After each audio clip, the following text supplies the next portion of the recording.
Assalamualaikum warahmatullahi wabarakatuh. Selamat pagi dan salam sejahtera untuk Bapak Ibu yang tengah mendampingi adik-adik andalan se-Sulawesi Selatan yang berada di sekolah saat ini.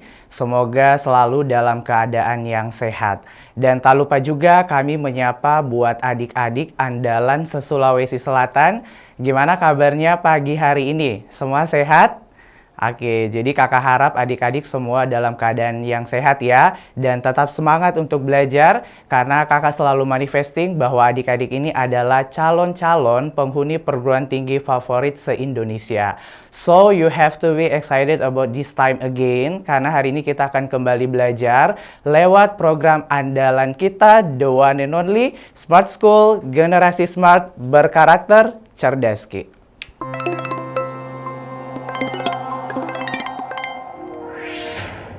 Soal nomor 3, lihat soal langsung yang diminta adalah inti kalimat pada kalimat kedua. Oke, sebelumnya kita sudah mempelajari inti kalimat itu seperti apa dan cara kerjanya itu kayak gimana.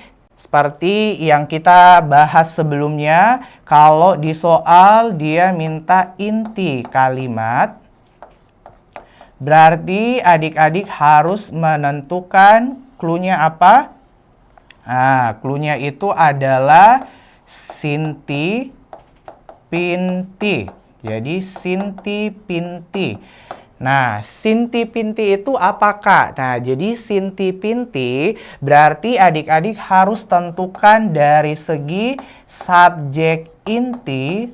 Oke, subjek inti plus predikat inti. Nah, jadi predikat inti. Nah, adik-adik, kalau misalnya untuk inti kalimat, ini kan otomatis berkaitan dengan pola kalimat. Dan sebelumnya kan kakak sudah pernah singgung di subtes PPU kalau memang sepenting itu adik-adik pelajari pola kalimat, gimana penempatan subjek sampai pada keterangan. Kenapa? Karena benefitnya luar biasa. Kalian misalnya bisa kerjakan soal pola kalimat yang sama, terus inti kalimat, kalimat inti, kalimat luas, kalimat efektif, kalimat tidak efektif, dan seterusnya. Ada banyak. Jadi makanya adik-adik kalau misalnya lagi senggang, nanti direview lagi catatannya untuk penempatan subjek yang benar sampai pada keterangan. Oke, nah sekarang kakak mau refresh nih ingatannya adik-adik. Kalau misalnya kan fungsi kalimat itu totalnya ada berapa? Oke, jadi totalnya itu ada 5. Jadi yang pertama itu ada subjek, kedua predikat, ketiga objek, keempat pelengkap, dan yang terakhir adalah keterangan. Dan di pertemuan sebelumnya, kakak sudah jelaskan kalau cuman ada 3 pola kalimat, fungsi kalimat yang bisa di awal. Nah, kira-kira coba pikir, kira-kira yang bisa di awal itu pola kalimat apa selain subjek? Cuman ada 3. Oke, yang kedua apa?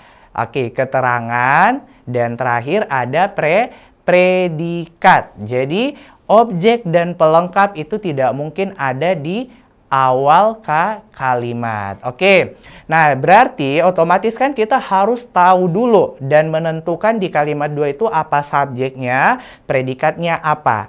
Kakak mau mengingatkan adik-adik, kakak mau review ingatannya adik-adik, subjek itu di kalimat selain orang bisa apa juga? Nah, jadi selain orang, selain pelaku, subjek itu bisa juga hal yang dibahas. Dan tugas dari predikat yaitu menjelaskan subjek. Jadi dalam hal ini, di mana ada subjek, otomatis ada predikat. Karena tugasnya predikat itu apa yang dikatakan, apa yang dilakukan oleh si subjek, itu selalu diterangkan oleh predikat. Jadi memang sepaket. Nah, jadi sekarang kita tentukan dulu subjek dan predikat di kalimat 2 itu kira-kira di kata apa. Nah, tips sebelumnya, pada pertemuan sebelumnya kakak jelaskan kalau kalian mau yakinkan dirinya, dia dimulai dari subjek atau tidak, bilang apa? Bilang hal apa yang dibahas. Kalau misalnya jawabannya ada di awal kalimat, otomatis itu sudah fix diawali oleh subjek.